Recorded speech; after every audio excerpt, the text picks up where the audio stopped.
You know, when Video Arts asked me if I'd like to talk about creativity, I said no problem. No problem! Because telling people how to be creative is easy. It's only being it that's difficult. And I knew it would be particularly easy for me because I spent the last 25 years watching how various creative people produce their stuff and being fascinated to see if I could figure out what makes folk, including me, more creative. What is more, a couple of years ago, I got very excited because a friend of mine who runs the psychology department at Sussex University, Brian Bates, showed me some research on creativity done at Berkeley in the 70s by a brilliant psychologist called Donald McKinnon, which seemed to confirm in the most impressively scientific way all the vague observations and intuitions that I'd had over the years. So the prospect of settling down to a quite serious study of creativity for the purpose of tonight's gossip was delightful. And having spent several weeks on it, I can state categorically that what I have to tell you tonight about how you can all become more creative is a complete waste of time. So I think it'd be much better if I just told jokes instead. You know the light bulb jokes, you know? How many poles does it take to screw in a light bulb? 1 to hold the bulb, 4 to turn the table. How many folk singers does it take to change a light bulb? Answer 5. 1 to change the bulb, and 4 to sing about how much better the old one was. How many socialists does it take to change a light bulb? Answer, we're not going to change it, we think it works. How many creative art... You see, the reason why it is futile for me to talk about creativity is that it simply cannot be explained. It's like Mozart's music or Van Gogh's painting or Saddam Hussein's propaganda. It is literally inexplicable. Freud, who analyzed practically everything else, repeatedly denied that psychoanalysis could shed any light whatsoever on the mysteries of creativity. And Brian Bates wrote to me recently, most of the best research on creativity was done in the 60s and 70s, with a quite dramatic drop-off in quantity after then, largely, I suspect, because researchers began to feel that they had reached the limits of what science could discover about it. In fact, the only thing from the research that I could tell you about how to be creative is the sort of childhood that you should have had, which is of limited help to you at this point of your lives. However, there is one negative thing that I can say, and it's negative because it's easier to say what creativity isn't.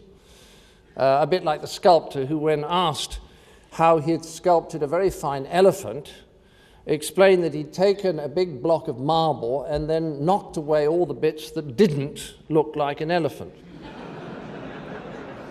Now, here's the negative thing. Creativity is not a talent. It is not a talent. It is a way of operating. So, how many actors does it take to screw in a light bulb? Answer, thousands, only 1 to do it, but thousands to say, I could have done that.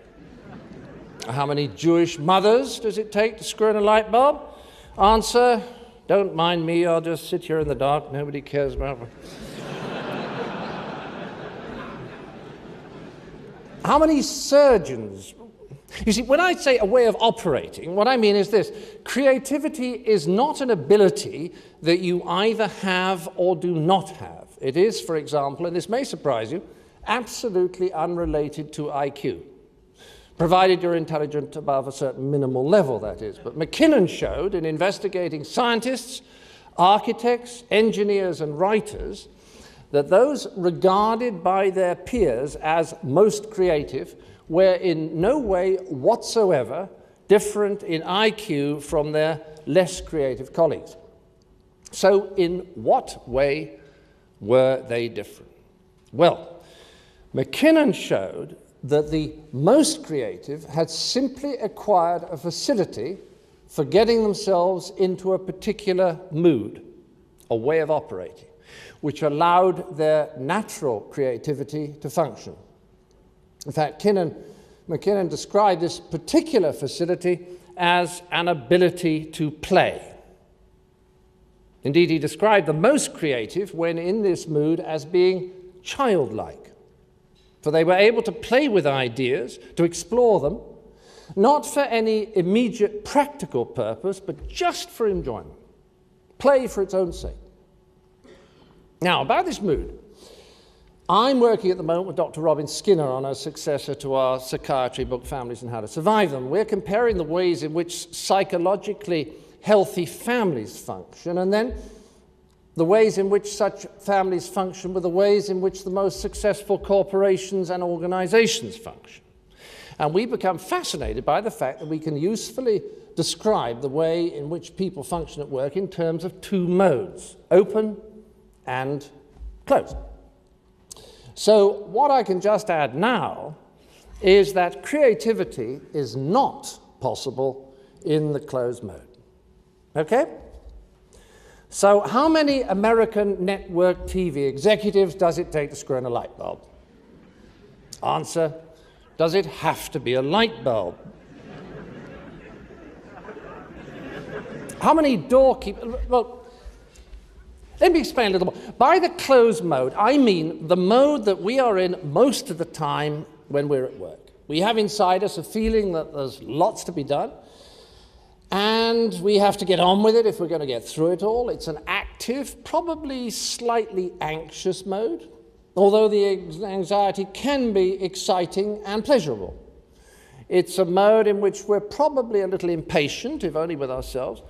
It has a little tension in it, not much humor.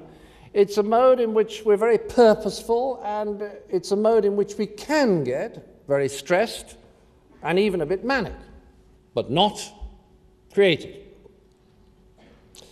By contrast, the open mode is a relaxed, expansive, less purposeful mode, in which we're probably more contemplative, more inclined to humor, which always accompanies a wider perspective, and consequently more playful. It's a mood in which curiosity for its own sake can operate, because we're not under pressure to get a specific thing done quickly. We can play, and that is what allows our natural creativity to surface. Now let me give you an example of what I mean. When Alexander Fleming had the thought that led to the discovery of penicillin, he must have been in the open mode. The previous day, he'd arranged a number of dishes so that culture would grow upon them.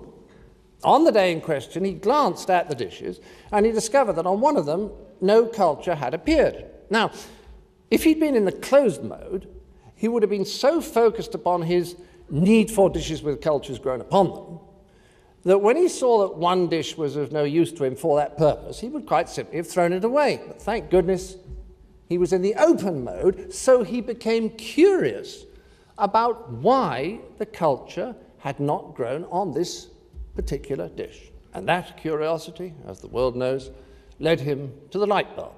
I'm sorry, to penicillin. Now, in the closed mode, an uncultured dish is an irrelevance. In the open mode, it's a clue. Now, one more example. One of Alfred Hitchcock's regular co-writers has described working with him on screenplays. He says, when we came up against a block and our discussions became very heated and intense, Hitchcock would suddenly stop and tell a story that had nothing to do with the work at hand. At first, I was almost outraged, and then I discovered that he did this intentionally. He mistrusted working under pressure. He would say, we're pressing, we're working too hard, relax, it will come. And, says the writer, of course, it finally always did. But let me make one thing quite clear. We need to be in the open mode when we're pondering a problem. But once we come up with a solution, we must then switch to the closed mode to implement it, because once we've made a decision, we are efficient only if we go through with it decisively, undistracted by doubts about its correctness. For example, if you decide to leap a ravine, the moment just before takeoff is a bad time to start reviewing alternative strategies. When you're attacking a machine gun post, you should not make a particular effort to see the funny side of what you're doing. Humor is a natural concomitant of the open mode, but it's a luxury in the closed one. No, once we've taken a decision, we should narrow our focus while we're implementing it. And then after it's been carried out, we should once again switch back to the open mode to review the feedback arising from our action in order to decide whether the course that we have taken is successful or whether we should continue with the next stage of our plan. Whether we should create an alternative plan to correct any error we've perceived. And then back into the closed mode again to implement that next stage, and so on. In other words, to be at our most efficient, we need to be able to switch backwards and forwards between the two modes. But here's the problem. We too often get stuck in the closed mode. Under the pressures which are all too familiar to us, we tend to maintain tunnel vision at times when we really need to step back and contemplate the wider view. This is particularly true, for example, of politicians. The main complaint about them from their non-political colleagues is that they become so addicted to the adrenaline that they get from reacting to events on an hour-by-hour basis that they almost completely lose the desire or the ability to ponder problems in the open mode. So, as I say, creativity is not possible in the closed mode. And that's it. Well, 20 minutes to go, so how many women's livers does it take to change a light bulb? Answer, 37, one to screw it in, and 36 to make a documentary about it. How many psychiatrists does it take to change a light bulb? The answer, only one, but the light bulb has really got to want to change. Oh, there is just one other thing that I can say about creativity. There are certain conditions which do make it more likely that you'll get into the open mode and that something creative will occur. More likely. You can't guarantee anything will occur. You might sit around for hours, as I did last Tuesday, and nothing. Zilch. Butt kiss. Not a sausage. Nevertheless, I can at least tell you how to get yourselves into the open mode. You need 5 things. 1, space. 2, time. 3, time. 4, confidence. And 5, a 22-inch waist. Sorry, my mind was wandering. I'm getting into the open mode too quickly. Instead of a 22-inch waist, read humor. I do beg your pardon. Okay, let's take space first. You can't become playful and therefore creative if you're under your usual pressures, because to cope with them, you've got to be in the closed mode, right? So you have to create some space for yourself away from those demands. And that means sealing yourself off. You must make a quiet space for yourself where you will be undisturbed. Next, time. It's not enough to create space. You have to create your space for a specific period of time. You have to know that your space will last until exactly, say, 3:30, and that at that moment your normal life will start again. And it's only by having a specific moment when your space starts and an equally specific moment when your space stops that you can seal yourself off from the everyday closed mode in which we all habitually operate. And I'd never realized how vital this was until I read a historical study of play by a Dutch historian called Johan Huizinga. And in it he says, play is distinct from ordinary life, both as to locality and duration. This is its main characteristic, its secludedness, its limitedness. Play begins and then at a certain moment it is over. Otherwise, it's not play. So, Combining the first two factors, we create an oasis of quiet for ourselves by setting boundaries of space and of time. Now, creativity can happen, because play is possible when we're separate from everyday life. So, you've arranged to take no calls, you've closed your door, you've sat down somewhere comfortable, you've taken a couple of deep breaths, and if you're anything like me, after you've pondered some problem that you want to turn into an opportunity for about 90 seconds, you find yourself thinking, oh, I forgot, I've got to call Jim. Oh, and I must tell Tina that I need the report on Wednesday and not Thursday, which means I must move my lunch with Joe, and damn, I haven't called St. Paul's about getting Joe's daughter an interview, and I must pop out this afternoon to get Will's birthday present, and those plants need watering, and none of my pencils are sharpened, and right, I've got too much to do, so I'm going to start by sorting out my paper clips, and then I shall make 27 phone calls, and I'll do some thinking tomorrow when I've got everything out of the way. Because, as we all know, it's easier to do trivial things that are urgent than it is to do important things that are not urgent, like thinking. And it's also easier to do little things we know we can do than to start on big things that we're not so sure about. So, when I say create an oasis of quiet, know that when you have, your mind will pretty soon start racing again, but you're not going to take that very seriously. You just sit there for a bit, tolerating the racing and the slight anxiety that comes with that. And after a time, your mind will quieten down again. Now, because it takes some time for your mind to quieten down, it's absolutely no use arranging a space-time oasis lasting 30 minutes, because just as you're getting quieter and getting into the open mode, you'll have to stop, and that is very deeply frustrating. So you must allow yourself a good chunk of time. I'd suggest about an hour and a half. Then after you've gotten to the open mode, you'll have about an hour left for something to happen, if you're lucky. But don't put a whole morning aside. My experience is that after about an hour and a half, you need a break. So it's far better to do an hour and a half now, and then an hour and a half next Thursday, and maybe an hour and a half a week after that, than to fix one 4.5-hour session now. And there's another reason for that, and that's factor number 3, time. Yes, I know we've just done time, but that was half of creating our oasis. Now I'm going to tell you about how to use the oasis that you've created. Why do you still need time? Well, let me tell you a story. I was always intrigued that one of my Monty Python colleagues, who seemed to be, to me, more talented than I was, did never produce scripts as original as mine. And I watched for some time, and then I began to see why.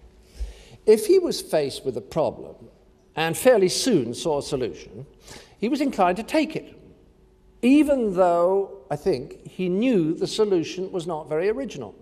Whereas if I was in the same situation, although I was sorely tempted to take the easy way out and finish by 5 o'clock, I just couldn't. I'd sit there with the problem for another hour and a quarter, and by sticking at it, would, in the end, almost always come up with something more original. It was that simple. My work was more creative than his, simply because I was prepared to stick with the problem longer. So imagine my excitement when I found that this was exactly what McKinnon found in his research. He discovered that the most creative professionals always played with the problem for much longer before they tried to resolve it, because they were prepared to tolerate that slight discomfort and anxiety that we all experience when we haven't solved a problem. You know what I mean? If we have a problem and we need to solve it, until we do, we feel inside us a kind of internal agitation, a tension or uncertainty that makes us just plain uncomfortable. And we want to get rid of that discomfort. So in order to do so, we take a decision. Not because we're sure it's the best decision, but because taking it will make us feel better.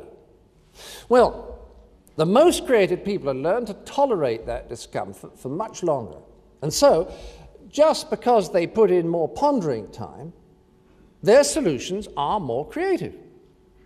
Now, the people I find it hardest to be creative with are people who need, all the time, to project an image of themselves as decisive, and who feel that to create this image, they need to decide everything very quickly and with a great show of confidence. Well, this behavior, I suggest sincerely, is the most effective way of strangling creativity at birth. But please note, I'm not arguing against real decisiveness. I'm 100% in favor of taking a decision when it has to be taken, and then sticking to it while it's being implemented. What I'm suggesting to you is that before you take a decision, you should always ask yourself the question, when does this decision have to be taken? And having answered that, you defer the decision until then, in order to give yourself maximum pondering time, which will lead you to the most creative solution. And if, while you're pondering, somebody accuses you of indecision, say, look, baby cakes, I don't have to decide till Tuesday, and I'm not chickening out of my creative discomfort by taking a snap decision before then. That's too easy. So, to summarize, the third factor that facilitates creativity is time.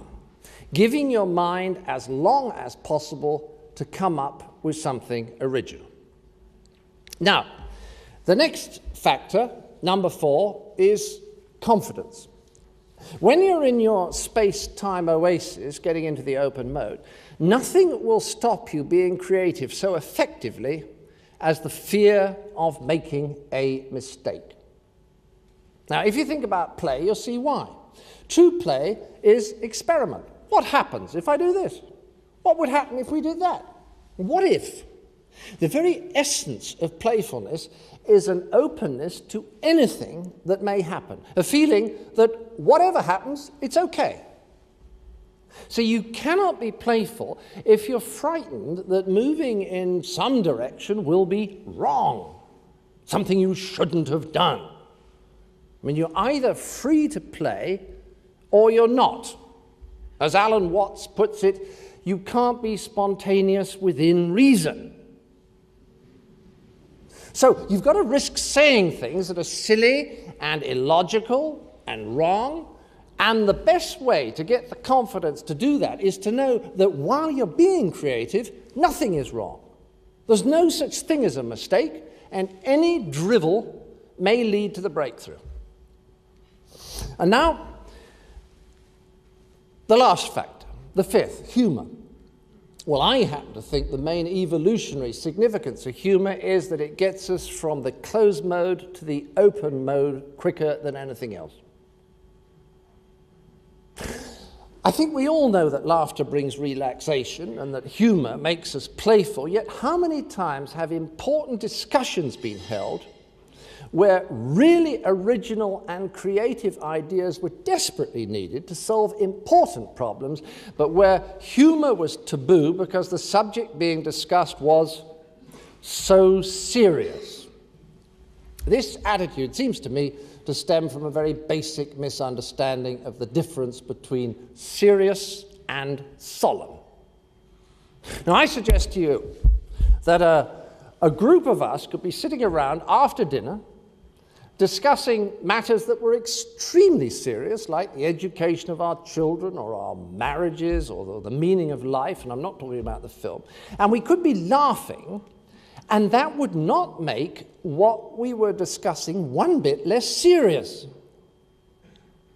Solemnity, on the other hand, I mean, I don't know what it's for. I mean, what is the point of it? The two most beautiful memorial services that I've ever attended both had a lot of humor, and it somehow freed us all and made the services inspiring and cathartic.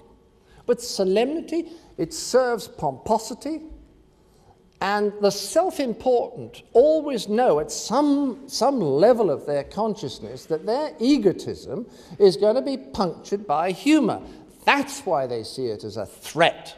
And so dishonestly pretend that their deficiency makes their views more substantial, when it only makes them feel bigger. No, humor is an essential part of spontaneity, an essential part of playfulness, an essential part of the creativity that we need to solve problems, no matter how serious they may be. So, when you set up a space-time oasis, giggle all you want. And there, ladies and gentlemen, are the 5 factors which you can arrange to make your lives more creative. Space, time, confidence, and Lord Jeffrey Archer. So, now you know how to get into the open mode. The only other requirement is that you keep your mind gently round the subject you're pondering. Your daydream, of course, but you just keep bringing your mind back, just like with meditation. Because, and this is the extraordinary thing about creativity, if you just keep your mind resting against the subject in a friendly but persistent way, sooner or later you will get a reward from your unconscious. Probably in the shower later, or at breakfast the next morning, but suddenly you are rewarded. Out of the blue, a new thought mysteriously appears. If you've put in the pondering time first. So, how many Cecil Parkinsons does it take to change a light bulb? Answer 2, 1 to screw it in, 1 to screw it up. How many account executives does it take to screw in a light bulb? Answer, can I get back to you on that? How many how many Yugoslav, how many Dutch, I'm out of jokes. Oh, one thing. Looking at you all reminds me, I think it's easy to be creative if you've got other people to play with. I always find that if 2 or more of us throw ideas backwards and forwards, I get to more interesting and original places than I could ever have got to on my own. But there is a danger, a real danger, if there's one person around you who makes you feel defensive, you lose the confidence to play, and it's goodbye creativity. So always make sure your play friends are people that you like and trust. And never say anything to squash them either. Never say no or wrong or I don't like that. Always be positive and build on what's been said. Would it be even better if? I don't quite understand that. Can you just explain it again? Go on. What if? Let's pretend.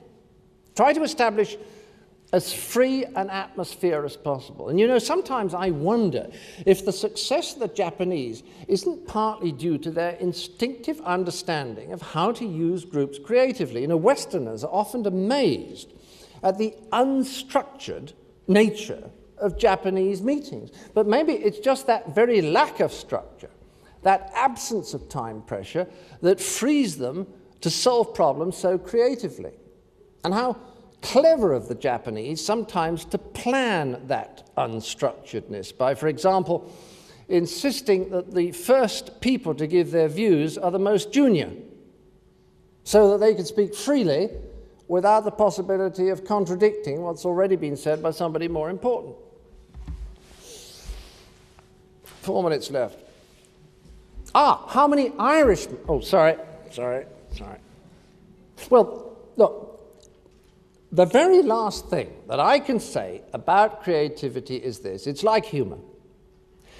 In a joke, the laugh comes at a moment when you connect 2 different frameworks of reference in a new way. Example, there's the old story about a woman doing a survey into sexual attitudes who stops an airline pilot and asks him, amongst other things, when he last had sexual intercourse. He replies, 1958.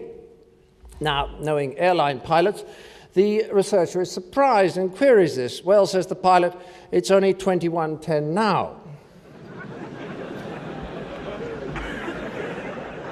We laugh, eventually.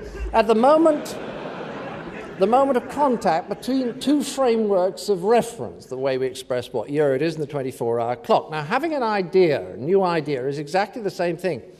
It's connecting two hitherto separate ideas in a way that generates new meaning. Now, connecting different ideas isn't difficult. You can connect cheese with motorcycles, or moral courage with light green, or bananas with international cooperation. You can get any computer to make 1 billion random connections for you. But these new connections or juxtapositions are significant only if they generate new meaning, right? So as you play, you can deliberately try inventing these random juxtapositions and then use your intuition to tell you whether any of them seem to have significance for you. That's the bit the computer can't do. It can produce millions of new connections, but it can't tell which one of them smells interesting. And, of course, you'll produce some juxtapositions which are absolutely ridiculous, absurd. Good for you. Because Edward de Bono, who invented the notion of lateral thinking, specifically suggests in his book Poe, Beyond Yes and No, that you can try loosening up your assumptions by playing with deliberately crazy connections. He calls such absurd ideas intermediate impossibles. And he points out that the use of an intermediate impossible is completely contrary to ordinary logical thinking, in which you have to be right at each stage. It doesn't matter if the intermediate impossible is right or absurd. It can nevertheless be used as a stepping stone to another idea that is right. Another example of how, when you're playing, nothing is wrong. So, to summarize, if you really don't know how to start, or if you've got stuck, start generating random connections and allow your intuition to tell you if one might lead somewhere interesting. Well, that really is all I can tell you that won't help you to be creative. Everything. And now, in the 2 minutes left, I can come to the important part, and that is how to stop your subordinates becoming creative too, which is the real threat. Because believe me, no one appreciates better than I do what trouble creative people are and how they stop decisive, hard-nosed bastards like us from running businesses efficiently. I mean, we all know we encourage someone to be creative. The next thing is they're rocking the boat, coming up with ideas and asking us questions. Now, if we don't nip this kind of thing in the bud, we'll have to start justifying our decisions by reasoned argument and sharing information, the concealment of which gives us considerable advantages in our power struggles. So, here's how to stamp out creativity in the rest of the organization and get a bit of respect going. 1, allow subordinates no humor. It threatens your self-importance, especially your omniscience. Treat all humor as frivolous or subversive. Because subversive is, of course, what humor will be in your setup, as it's the only way that people can express their opposition. Since if they express it openly, you're down on them like a ton of bricks. So let's get this clear. Blame humor for the resistance that your way of working creates. Then you don't have to blame your way of working. This is important. And I mean that solemnly. Your dignity is no laughing matter. 2nd, keeping ourselves feeling irreplaceable involves cutting everybody else down to size. So don't miss an opportunity to undermine your employees' confidence. A perfect opportunity comes when you're reviewing work that they've done. Use your authority to zero in immediately on all the things you can find wrong. Never, never balance the negatives with positives. Only criticize, just as your school teachers did. Always remember, praise makes people uppity. 3rd, demand that people should always be actively doing things. If you catch anybody pondering, accuse them of laziness and or indecision. This is to starve employees of thinking time because that leads to creativity and insurrection. So, demand urgency at all time, use lots of fighting talk and war analogies, and establish a permanent atmosphere of stress, of breathless anxiety and crisis. In a phrase, keep that mode closed. Now, in this way, we no-nonsense types can be sure that the tiny, microscopic quantity of creativity in our organization will all be ours. But let your vigilance slip for one moment and you could find yourself surrounded by happy, enthusiastic and creative people whom you might never be able completely to control ever again. So be careful. Thank you and good night.